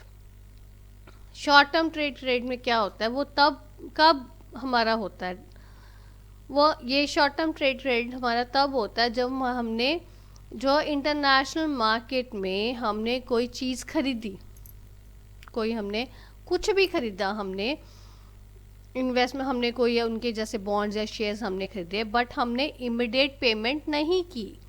जब हमने इमीडिएट पेमेंट नहीं की, उनकी चीज़ आ गई है, तो ये भी एक आपका जो है वो कंपोनेंट बन जाता है कैपिटल अकाउंट का। अच्छा, या आपने वहाँ से शॉर्ट टर्म डेट कोई लिया हुआ है, तो वो शॉर्ट टर्म डेट की रीपेमेंट, कहीं से आप लोन लोगे तो आपको रीपेमेंट तो करनी पड़ेगी। जब आप रीपे करोगे लोन तो क्या होगा, फॉरेन एक्सचेंज हमारी कम हो जाएगी और वो आउटफ्लो होगी। ठीक है। नेक्स्ट है जो आपकी आउटफ्लो होती है, फॉरेन एक्सचेंज जो हमने दी है, अब जैसे अभी हमने शॉर्ट टर्म डेट की पेमेंट की, जो हम दे रहे हैं उनकी पेमेंट, जो हम फॉरेन एक्सचेंज में आउटफ्लो कर रहे हैं उनको, उनकी पेमेंट कर रहे हैं कैपिटल अकाउंट के थ्रू, तो वो हमने कैपिटल अकाउंट में नेगेटिव साइन से शो करना है, क्योंकि हमने हमारी फॉरेन करेंसी जो है वो कम हुई है। ऐसे ही जो हमारे को पेमेंट मिली है, इनवर्ड पेमेंट हुई है, हमारी फॉरेन एक्सचेंज इंक्रीज हुई है, तो उसको हमने पॉजिटिव साइन से शो करना है। ठीक है बच्चे, तो ये थी डिटेलिंग आपकी शॉर्ट टर्म क्रेडिट। देखो अभी तक अब हमने करंट अकाउंट और कैपिटल अकाउंट को डिटेल में डिस्कस किया है, पर अब हमने देखना है कि ओवरऑल बैलेंस हमने बैलेंस ऑफ पेमेंट अकाउंट में लिखना है, तो वो देखते हैं। ओवरऑल बैलेंस अकाउंट में क्या आएगा, करंट अकाउंट का बैलेंस आ जाएगा जो आपने निकाला है, कैपिटल अकाउंट का बैलेंस आ जाएगा जो आपने निकाला है सारी चीज़ों को ऐड करके। इसके अलावा कई बार क्या होता है, करंट अकाउंट और या कैपिटल अकाउंट बैलेंस करते हुए कुछ एरर्स एंड ओमिशंस हो जाती हैं, कुछ गलतियां हो जाती हैं, तो वो गलतियां रेक्टिफाई करके उनको प्लस करते हैं। ठीक है, तो आपका ये ओवरऑल बैलेंस आ जाएगा।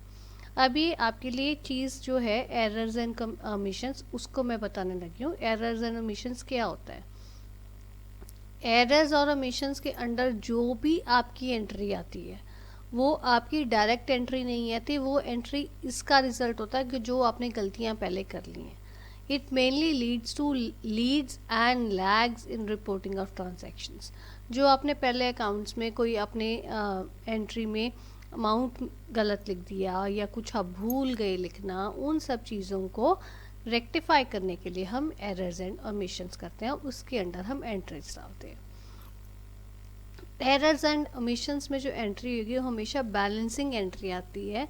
वो बैलेंसिंग एंट्री क्यों आती है, क्योंकि जो हमने कोई हमने एंट्री में किसी ट्रांजैक्शन में हमने अमाउंट ओवर स्टेट या अंडर स्टेट कर दिया, हमने ज़्यादा लिख दिया या कम लिख दिया, उस चीज़ को बैलेंस करने के लिए, उसको ठीक करने के लिए, ऑफसेट करने के लिए हम ये एंट्री डालते हैं, ये बैलेंसिंग एंट्री होती है।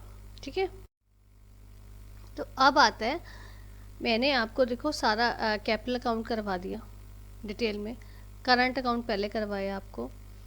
अब इसका थर्ड है ऑफिशियल रिजर्व्स अकाउंट, जो बैलेंस ऑफ पेमेंट में तीसरा अकाउंट हमारा बनता है, वो ऑफिशियल रिजर्व्स अकाउंट बनता है। तो वो देखते हैं कैसे बनाएंगे हम।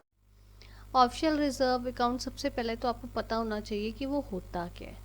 बेसिकली ऑफिशियल रिजर्व अकाउंट वो अकाउंट रहता है, आपको इतना पता है कि रिजर्व बैंक ऑफ इंडिया या central bank of any country, उसके पास ये अथॉरिटी है कि वो सारे के सारी फॉरेन करेंसी को अपने पास वो हेल्ड करता है ना।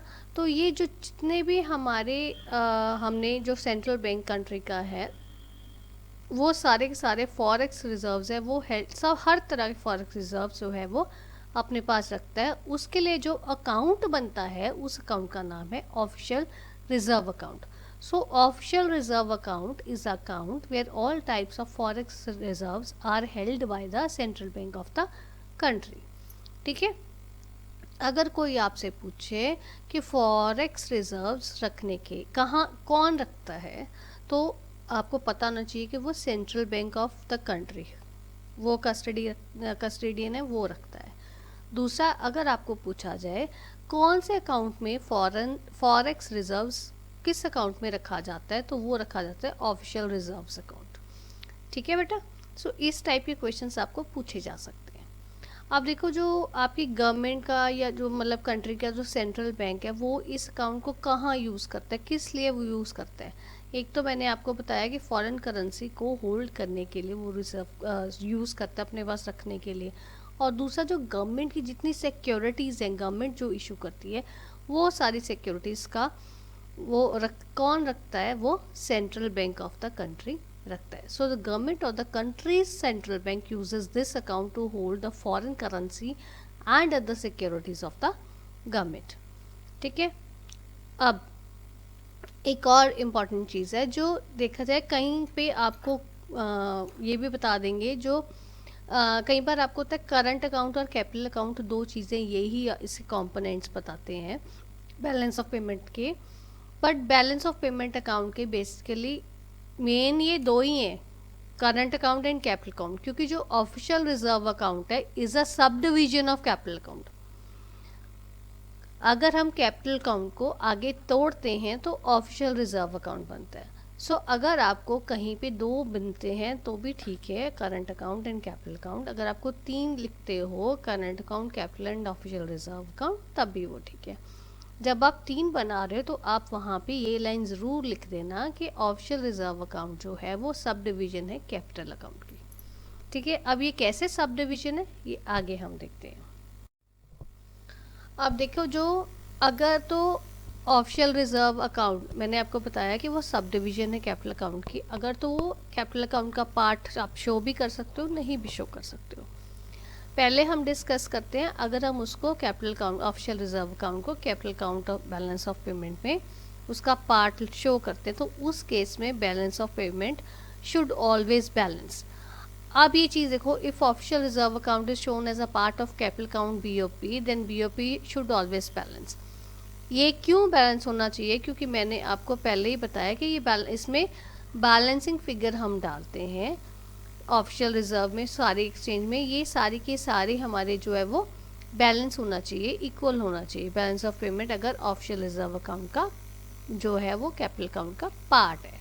ठीक है, अब बैलेंस करने के लिए बैलेंस बीओपी अकाउंट्स को, अगर ऑफिशियल रिजर्व में कुछ इंक्रीज होता है, राइट, ऑफिशियल रिजर्व्स में अगर कुछ इंक्रीज होता है तो हमने नेगेटिव साइन से शो करना है, और अगर कुछ डिक्रीज होता है तो पॉजिटिव साइन में शो करना है। आपने ध्यान रखना है, पॉजिटिव और नेगेटिव साइन इसमें ऑपोजिट डायरेक्शन में चलेंगे।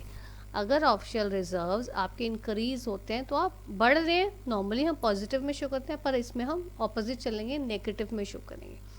और अगर आपकी डिक्रीज होते हैं ऑफिशियल रिजर्व अकाउंट में तो उसको हम पॉजिटिव साइन से शो करेंगे। ठीक है, ये केस था जब official reserve account is shown as a part of capital account. Now the second case is when official reserve accounts are not shown as a part of capital account। जब वो capital account का part नहीं show किया जाता है तो उस case में क्या आता है? उस केस में देखो, जो हमारा official reserve account is presented and classified as below the line, जब वो नहीं शो किया जाएगा तो हम आपका ऑफिशियल रिजर्व अकाउंट को हम प्रेजेंट और क्लासीफाई करेंगे बिलो द लाइन। इस केस में आपके current account and capital accounts together में शो अ सरप्लस और डेफिशिएंट बैलेंस ऑफ पेमेंट। ये देखो, जब वो पार्ट है official reserve account capital account का, तब बीओपी हमारी हमेशा बैलेंस होगी। पर इन केस वो पार्ट नहीं है, उसको हम अलग लिख रहे हैं, तो उसको हम बिलो द लाइन शो करेंगे ऑफिशियल रिजर्व अकाउंट को। और दूसरा जो आपका कैपिटल अकाउंट और करंट अकाउंट है वो या तो सरप्लस बीओपी शो करेगा या वो डेफिशिएंट बीओपी शो करेगा। वो बैलेंस तो नहीं होगा, बैलेंस तो तभी होता है जब वो पार्ट होता है कैपिटल अकाउंट का। ठीक है, अब देखो, बीओपी सरप्लस कब होगा? बीओपी सरप्लस तब होगा जब current account surplus plus capital account surplus होगा। ठीक है, और बीओपी डेफिशिएंट कब होगा? जब current account deficient plus capital account deficient होगा। ठीक है, ये उस केस में when official reserve account is not a part of capital account. ठीक है बच्चे, तो अब ये देखो, व्हेन ऑफिशियल रिजर्व, यही मैंने आगे आपको लिखवा बताया है, इसको ही आगे फर्दर डिस्कस किया है, आपको इजीली आपको समझ आ जाए। When official reserve account is a part of capital account, BOP always balances. हमने पहले डिस्कस किया था ना, जब ऑफिशियल रिजर्व अकाउंट जो है वो कैपिटल अकाउंट का पार्ट है तो बीओपी हमेशा बैलेंस होगी। हमेशा बैलेंस होगी तो क्या होगा वहाँ पे? Current account balance plus capital account balance किसके बराबर होगा? ज़ीरो के बराबर होगा, क्योंकि वो बैलेंस होगी। ठीक है बेटा, देखो, हम बैलेंस ऑफ पेमेंट अकाउंट्स हम डिस्कस कर चुके हैं डिटेल में, current account, capital account, official reserve account सब हमने डिस्कस कर लिए हैं। पर समटाइम्स व्हाट हैपन्स कि हमारे बैलेंस ऑफ पेमेंट में इक्विलिब्रियम आता है, कभी डिसइक्विलिब्रियम होता है। तो वो इक्विलिब्रियम कब होता है, डिसइक्विलिब्रियम कब होता है, वो सब कुछ हम आज डिस्कस करेंगे। ठीक है, सो पहले हम बात करते हैं इक्विलिब्रियम की, बीओपी इक्विलिब्रियम की। वो अब इक्विलिब्रियम का क्या मतलब होता है, मीन सब कुछ बैलेंस में हो, है ना, मतलब कुछ कम नहीं और कुछ ज़्यादा नहीं। तो बीओपी इक्विलिब्रियम सिचुएशन कौन सी होती है, वो तब सिचुएशन आती है जब आपका करंट अकाउंट का बैलेंस, आपका कैपिटल अकाउंट का बैलेंस और आपकी एरर्स एंड ओमिशंस, ये सब कुछ ज़ीरो के बराबर है, इक्वल है, ये सब कुछ ज़ीरो के बराबर है, तो means everything is in balance. ठीक है, इसका मतलब ना तो हमारे ऑफिशियल रिजर्व्स बढ़ रहे हैं, ना हमारे ऑफिशियल रिजर्व्स कम हो रहे हैं, कुछ भी नई चेंजेस हो रही हैं, तब आपकी बीओपी इक्विलिब्रियम में होता है। हम ये इसमें बेटा आप ये चीज़ भी कह सकते हो, जो ये बीओपी इक्विलिब्रियम आ रहा है वो सिचुएशन होगी जब कभी हमारी, मान लो करंट अकाउंट में हमारा नेगेटिव बैलेंस आ रहा है, तो अगर उसमें जो नेगेटिव बैलेंस आ रहा है हमारा करंट अकाउंट में, तो वो कैपिटल अकाउंट में उतना ही कैपिटल अकाउंट में पॉजिटिव बैलेंस आ गया, वो काउंटर बैलेंस हो गया, और एरर्स और ओमिशंस जो है आपके, वो उनमें कुछ चेंज नहीं है, आपकी जो ऑफिशियल रिजर्व्स है उनमें कुछ चेंज नहीं है। इसका मतलब क्या है, आपका जो करंट अकाउंट में कम था कैपिटल अकाउंट में ज़्यादा हो गया, काउंटर सेम अमाउंट से काउंटर बैलेंस हो गया, या वाइस वर्सा, कैपिटल में कम है करंट में ज़्यादा हो गया, तो उसके कारण क्या होगा, आपका जो बैलेंस है, सिचुएशन जो आपकी वो सारी ज़ीरो होगा, इक्वल टू ज़ीरो आएगा, और आपकी बीओपी इक्विलिब्रियम सिचुएशन होगी। ये वो सिचुएशन होती है बच्चे जब यहाँ पे हमारे पास ना तो फॉर ऑफिशियल रिजर्व्स में हमारी कोई बढ़ोतरी हुई है, इंक्रीज़ हुआ है, ना हमारा कोई डिक्रीज़ हुआ है, मीन्स कुछ मूवमेंट नहीं हुए, जैसे हमारे ऑफिशियल रिजर्व्स हैं वैसे ही हमारे पड़े हैं, जो हमारे ऑफिशियल रिजर्व्स जो बैंकों में पड़े हैं वो वैसे के वैसे ही हमारे पड़े हैं, उनमें ना तो अपवर्ड मूवमेंट है, ना उसमें डाउनवर्ड मूवमेंट है। ठीक है, अब जब आपकी इक्विलिब्रियम होता है बैलेंस ऑफ पेमेंट अकाउंट में, वो एक बहुत अच्छा साइन है एक इकोनॉमी के लिए, एक कंट्री के लिए, कि वो बहुत अच्छा स्मूथली काम करिए, बहुत अच्छे तरीके से काम करिए। मीन्स इसका मतलब ये होता है कि अगर आपका बीओपी में इक्विलिब्रियम है, it means it is a sign of soundness of country's economy बहुत अच्छी चल रही है। ओके, ये तो था हमारा बीओपी इक्विलिब्रियम। अब हम बात करते हैं बीओपी डिसइक्विलिब्रियम। आप देखो इक्विलिब्रियम में सब कुछ बैलेंस में है, आपका ज़ीरो आपका बैलेंस आ रहा है कैपिटल अकाउंट और करंट अकाउंट का, तो डिसइक्विलिब्रियम कब होगा, जब सब कुछ बैलेंस में नहीं होगा। इट मीन्स कि जब आपका करंट अकाउंट का बैलेंस और आपका कैपिटल अकाउंट का बैलेंस दोनों का सम आप लोगे, वो ज़ीरो के इक्वल नहीं है, राइट। अब वो ज़ीरो के इक्वल नहीं है, तो वो या तो ज़्यादा होगा, ज़ीरो से ज़्यादा होगा, या वो ज़ीरो से कम होगा, तब वो केसेस आ जाता है आपका डिसइक्विलिब्रियम का। आप देखो इस केस में मीन्स या ज़्यादा होगा या कम होगा, तो या बीओपी सरप्लस होगा या बीओपी डेफिशिट होगा। तो अगर मान लो वो ज़्यादा होता है, ज़ीरो से ज़्यादा मीन्स कोई नंबर है, पॉजिटिव नंबर है, कोई भी नंबर हो सकता है, ज़ीरो से ऊपर होगा तो पॉजिटिव नंबर ही होगा ना, और वो कोई भी नंबर हो सकता है। उस केस में वो कब आएगा केस, जब आपका करंट अकाउंट बैलेंस और आपका कैपिटल अकाउंट बैलेंस दोनों का सम मिला के कुछ पॉजिटिव नंबर आता है, तब बीओपी सरप्लस होता है।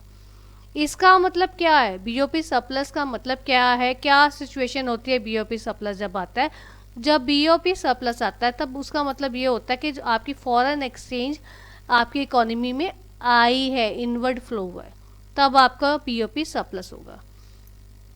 अब इसके कॉन्ट्ररी ऑपोजिट चलो, ये तो सरप्लस की बात थी, अगर आपकी बीओपी डेफिसिट आ जाती है, डेफिसिट क्या होगा, अभी तो हमने बात की थी ज़ीरो से ऊपर नंबर आ रहा है, पॉजिटिव नंबर आ रहा है, अगर ज़ीरो से नीचे नंबर आ रहे हैं मीन्स कोई नेगेटिव नंबर आ रहा है, उस केस में क्या होगा, जब वो नेगेटिव नंबर होगा तब वो मीन्स करंट अकाउंट बैलेंस और कैपिटल अकाउंट बैलेंस दोनों का सम इकट्ठा मिला के माइनस में आ रहा है, नेगेटिव नंबर कोई आ रहा है, तब बीओपी डेफिशिट होगा।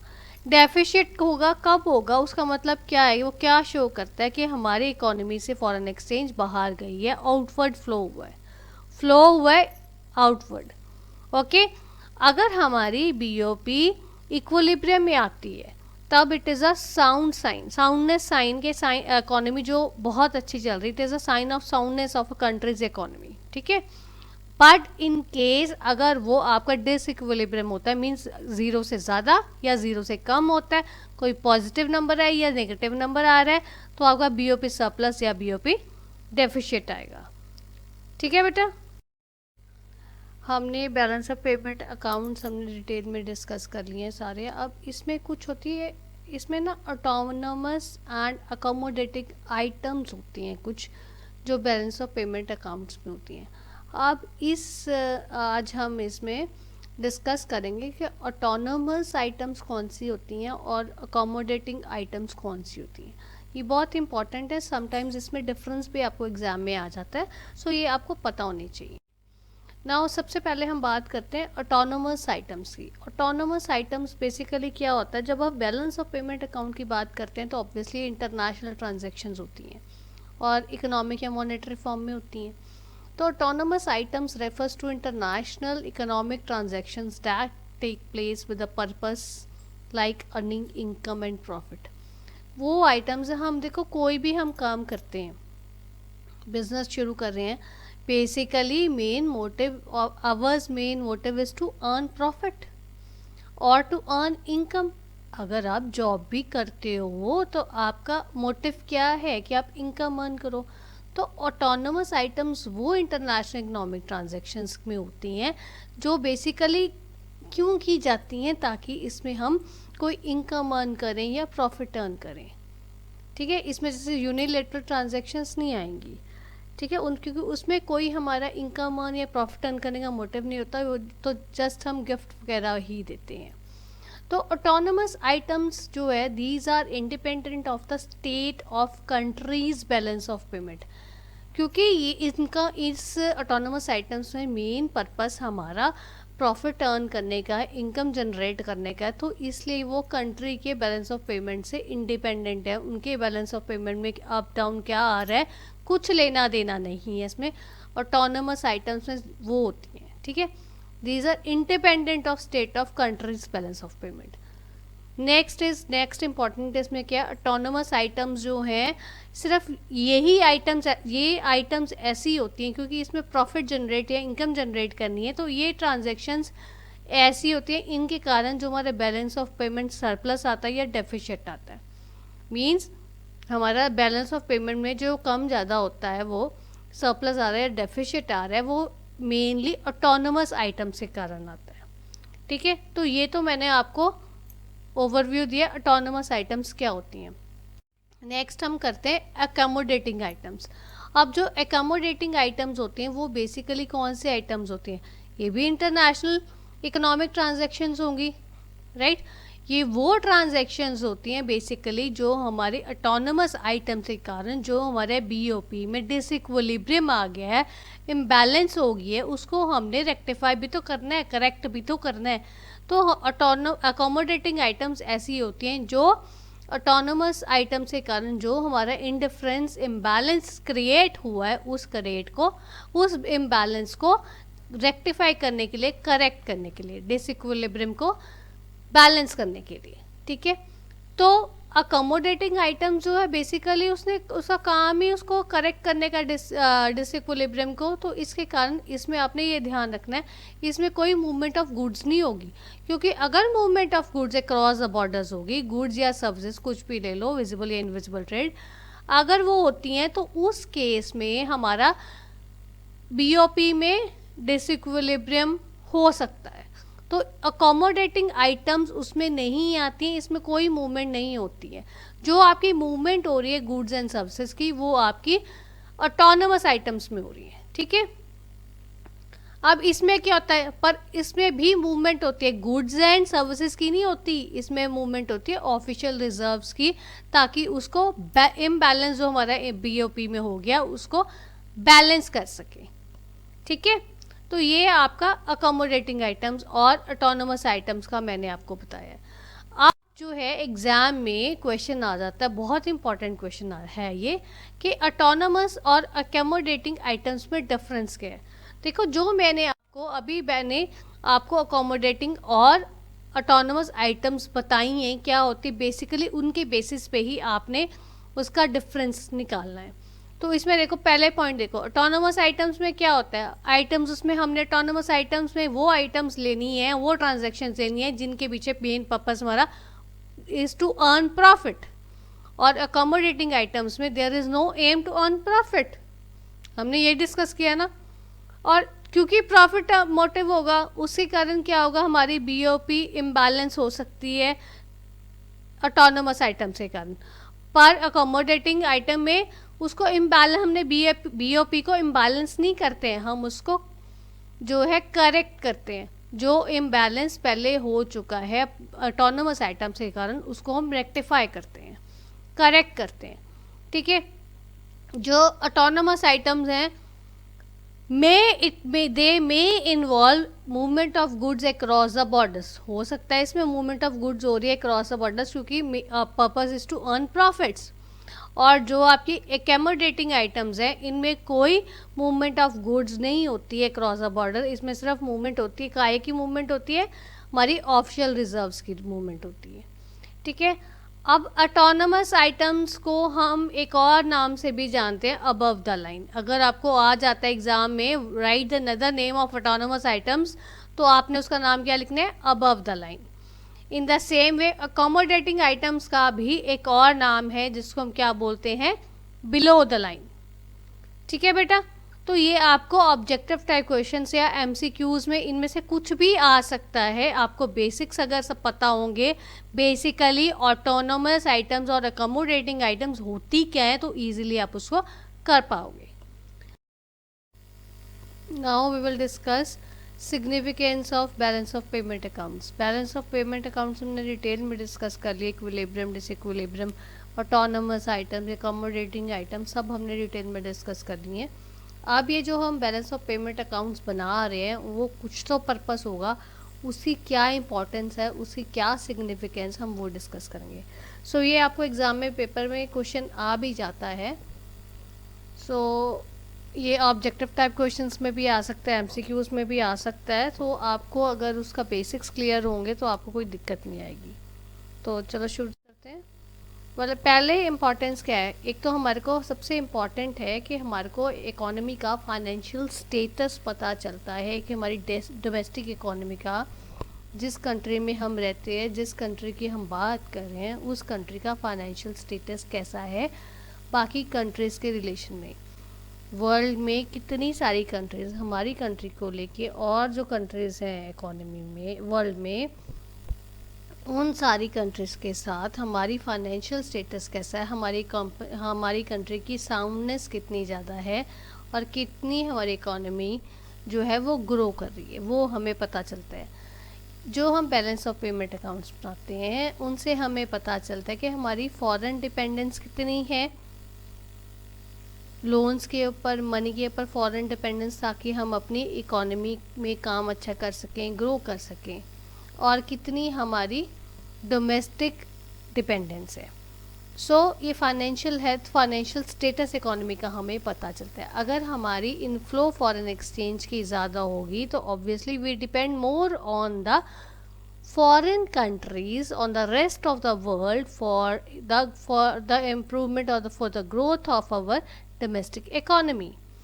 ठीक है, सेकेंडली हमें पता चलता है इसका इम्पोर्टेंट सिग्निफिकेंस क्या है कि हमारा बैलेंस ऑफ पेमेंट्स अकाउंट से हमारे को रिवील होता है, हमें पता चलता है कि हमारे net factor income from abroad कितनी है।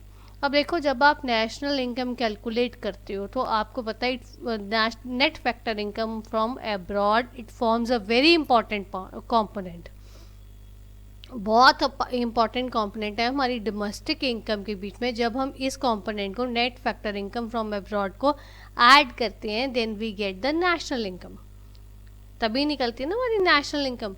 सो ये जो हमारा कितना हम बाहर से हम कमा रहे हैं, मतलब ये नेट है, कितना हम वहाँ से ले रहे हैं, कितना दे रहे हैं, उन दोनों का डिफरेंस आएगा नेट फॉरेन इनकम हम कितनी अर्न कर रहे हैं, ये हमारे को बैलेंस ऑफ पेमेंट अकाउंट से पता चलता है। ठीक है, नेक्स्ट है हमारे को एक्सपोर्ट माइनस इम्पोर्ट पता चलता है, that is X minus M. अब ये देखो, एक्सपोर्ट माइनस इम्पोर्ट जो है ये बहुत इम्पॉर्टेंट कंपोनेंट है एग्रीगेट डिमांड का। अब देखो, अगर हमारी एक्सपोर्ट्स ज़्यादा होंगी और हमारी इंपोर्ट्स कम होगी, it means we are depending less on the foreign goods and services, and we are depending more on the indigenous goods जो हमारी इकोनॉमी में बन रहे हैं, गुड्स एंड सर्विसेज, हम उनके ऊपर डिपेंड हो रहे हैं, हम बाहर की गुड्स एंड सर्विसेज के ऊपर डिपेंड नहीं कर रहे हैं, इसीलिए हमारी इंपोर्ट्स ज़्यादा कम है और एक्सपोर्ट्स ज़्यादा है, और फॉरेन कंट्रीज़ में हमारी चीज़ों की डिमांड बहुत ज़्यादा है। ऑब्वियसली अगर आपकी एक्सपोर्ट्स माइनस इंपोर्ट्स ज़्यादा होगी, जितनी ज़्यादा आपकी एक्सपोर्ट्स होगी उतनी ज़्यादा आपकी इकोनॉमी में आउटपुट ज़्यादा होगी। आउटपुट ज़्यादा करने के लिए आपकी एम्प्लॉयमेंट भी ज़्यादा होगी, ज़्यादा लोग काम पे लगेंगे, तभी आपकी प्रोडक्शन ज़्यादा होगी, तभी आप एक्सपोर्ट ऑर्डर्स को टाइम पे आप फुलफिल कर पाओगे। So exports minus imports, this shows that if there is rise in exports, more exports, rise in exports minus imports, and it means there is more increase in aggregate demand, which has a good impact on the output and the employment level of the country। ठीक है, ये इसलिए ज़रूरी है। Next significance कौन सा आता है हमारा, मार्केट पोटेंशियल। मार्केट पोटेंशियल में हमारा क्या आता है, मार्केट पोटेंशियल, इससे बैलेंस ऑफ पेमेंट अकाउंट से हमारे को पता चलता है हमारी मार्केट, हमारी जो डोमेस्टिक इकोनॉमी की मार्केट है उसकी क्या, कितनी, मतलब उसकी पोटेंशियल, उसकी कितनी आपकी ज़रूरत है, कितनी मार्केट आपकी एक्सपांड हो सकती है। सो ये आपका रिफ्लेक्ट होता है फॉरेन इन्वेस्टमेंट से। अगर आपकी ज़्यादा इन्वेस्टमेंट, फॉरेन इन्वेस्टमेंट आपकी डोमेस्टिक इकोनॉमी में हो रही है, तो इट मीन्स आपकी मार्केट का साइज़ बड़ा होगा। जब वो ज़्यादा इन्वेस्ट, फॉरेन कंट्रीज़ हमारी कंट्री में इन्वेस्ट तभी करेंगे अगर हमारी यहाँ की मार्केट ज़्यादा, उनको अगर उनको कुछ प्रॉफिट लगता है, उनको फ़ायदा लगता है कि यहाँ पे इन्वेस्ट करो क्योंकि यहाँ पे लोग ये चीज़ें ज़्यादा खरीदेंगे। सो मार्केट पोटेंशियल पता चलता है। And last comes monetary and fiscal policies. Monetary and fiscal policies, जो बैलेंस ऑफ पेमेंट की परफॉर्मेंस है, वो उसमें डायरेक्ट इम्पैक्ट पड़ता है जो हमारी इकोनॉमी की मॉनेटरी फिस्कल पॉलिसीज है उसके ऊपर। देखो, जब हमारी इकोनॉमी में ज़्यादा हमारा फॉरेन एक्सचेंज का फ्लो हो रहा है बाहर फॉरेन कंट्री से, मीन्स हमारा इनफ्लो ज़्यादा हो रहा है, उस केस में क्या होगा, हमारी मतलब इकोनॉमी में जब फॉरेन करेंसी ज़्यादा है तो डोमेस्टिक करेंसी कम है। डोमेस्टिक करेंसी जब कम होगी तो वो हमारी इकोनॉमी में प्रेशर बनेगा कि उसकी डिमांड का, डोमेस्टिक करेंसी का की डिमांड का। इसके कारण आरबीआई को अपनी मॉनेटरी और फिस्कल पॉलिसीज़ जो हैं, जो वो बनाती हैं, उनको अकॉर्डिंगली बनाना पड़ेगा, सो डैट हमारी फॉरेन करेंसी का भी इतना इन्फ्लो ना हो और हमारी जो डोमेस्टिक करेंसी है वो भी हमारी इकोनॉमी में रहे। ठीक है, इन चीज़ों को ध्यान में रखते हुए हमारे जो बैलेंस ऑफ पेमेंट है, ये इसके इम्पैक्ट है, ये सारा सीधा इम्पोर्टेंस है, जिससे हमारे को ये सारी चीज़ों को कंट्रोल में करने को, देखने के लिए, पता करने के लिए आरबीआई के पॉलिसीज़ फॉर्मुलेट करने में वो काफ़ी हेल्प करती है। ठीक है, अब देखो, अगर हमारी ज़्यादा फॉरेन डिपेंडेंस हमारी इकोनॉमी में लगातार होती रहेगी ज़्यादा, तो हमारी इनपुट, हमारी आउटपुट तो ज़्यादा होगी पर हम ज़्यादा डिपेंडेंट दूसरी कंट्रीज़ के ऊपर हो जाएंगे, जबकि हमारी इकोनॉमी में उसके कारण इतनी ज़्यादा अच्छी ग्रोथ नहीं होगी, वो हमारी इंडिजीनियस। इससे पता चलता है कि हमारी इकोनॉमी में सेल्फ सफिशिएंसी होनी चाहिए, फॉरेन डिपेंडेंस इतनी ज़्यादा नहीं होनी चाहिए। ठीक है, सो अगर हमारा बैलेंस ऑफ पेमेंट में डेफिसिट आ रहा है, काफ़ी सालों से डेफिसिट ही आ रहा है, तो ये बहुत अच्छा साइन नहीं है इकोनॉमी के लिए, इकोनॉमी के ग्रोथ के लिए। ठीक है, सो इन सब चीज़ों को ध्यान में रखते हुए हमारे को गवर्नमेंट जो है, आरबीआई जो है, जो वो अपनी पॉलिसीज़ उस हिसाब से बनाती है, सो डैट हमारी इकोनॉमी डोमेस्टिकली हमारी इकोनॉमी ग्रो कर सके। ओके बच्चे। हम लोगों ने पूरा चैप्टर बैलेंस ऑफ पेमेंट में बैलेंस ऑफ पेमेंट अकाउंट सारे हमने डिस्कस कर लिए हैं। कैपिटल अकाउंट क्या होता है, करंट अकाउंट क्या होता है, हम डिस्कस कर चुके हैं। अब ये बहुत इंपॉर्टेंट है, कई बार एक क्वेश्चन आ जाता है आपको कि इन दोनों का डिफरेंस क्या है, difference between current account BOP and capital account BOP.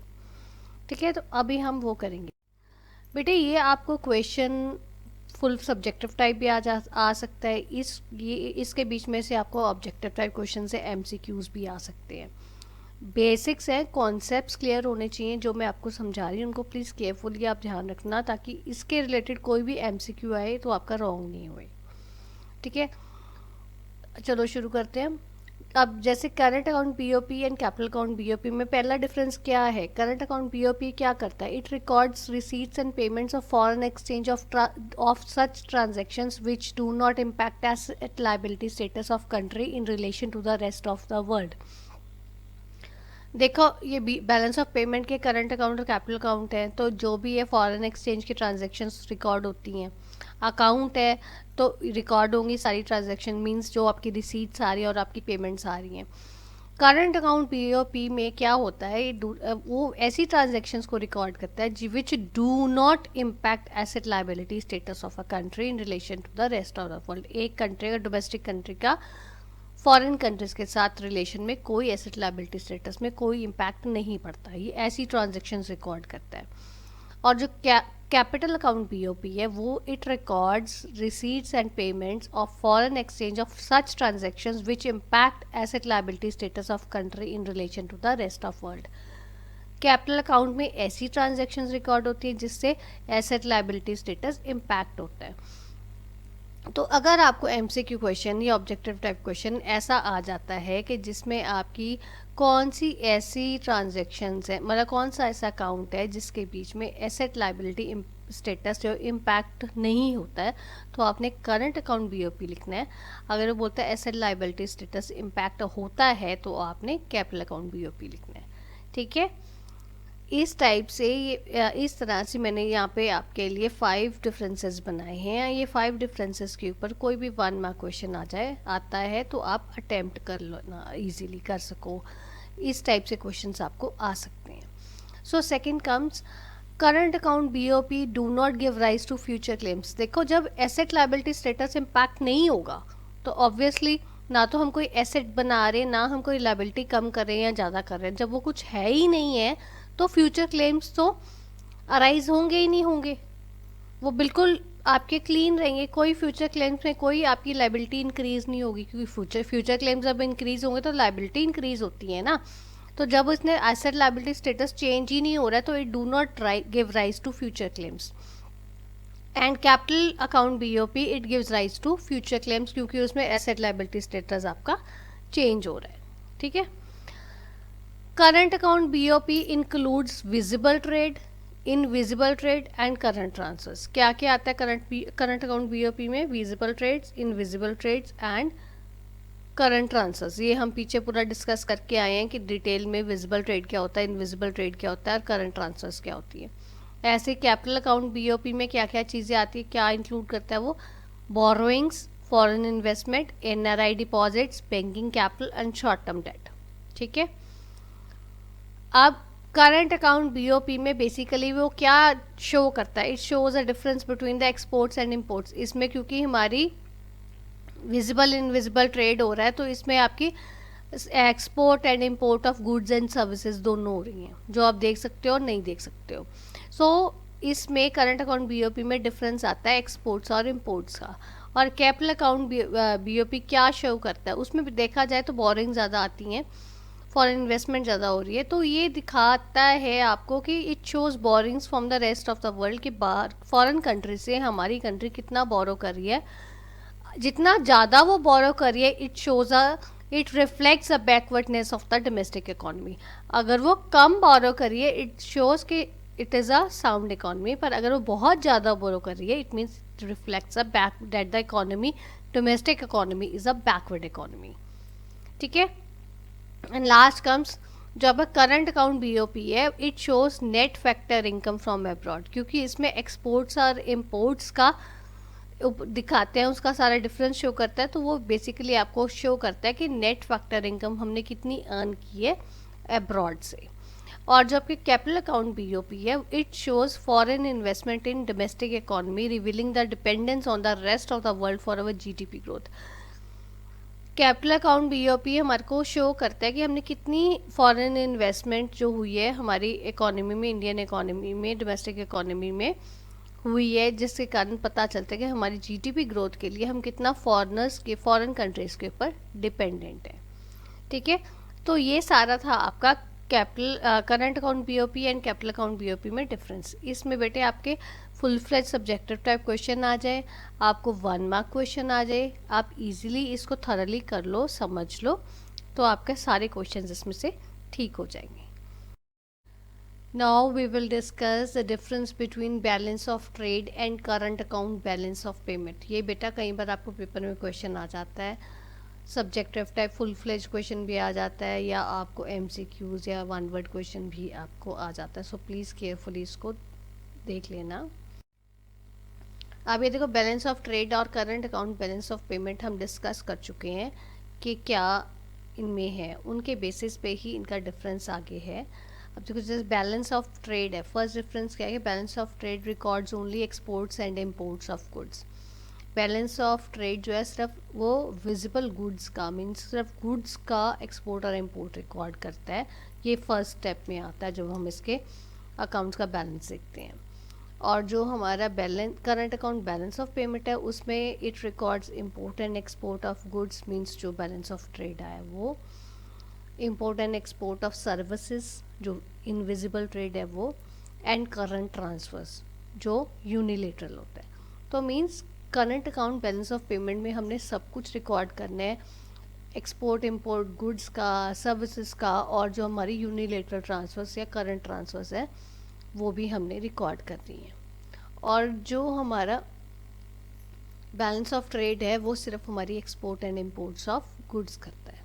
ठीक है, फर्स्ट पॉइंट ये था। सेकेंड पॉइंट, जो बैलेंस ऑफ ट्रेड है, it is the difference between visible exports and visible imports. जो बैलेंस ऑफ ट्रेड है वो हमारा विजिबल एक्सपोर्ट्स और विजिबल इम्पोर्ट्स के बीच में डिफरेंस शो करता है। ये क्योंकि गुड्स का है, goods you can easily C and you can touch, tangible goods की एक्सपोर्ट इम्पोर्ट का डिफरेंस जो है वो हमारी बैलेंस ऑफ ट्रेड शो करती है। और जो हमारी current account balance of payment है वो बेसिकली क्या शो करता है, it is the sum total of trade balance, mean जो बैलेंस ऑफ ट्रेड का आया वो, and invisible balance. Invisible balance में क्या क्या है, balance on factors, non factor services, balance on income arising out of factor services, and balance on transverse.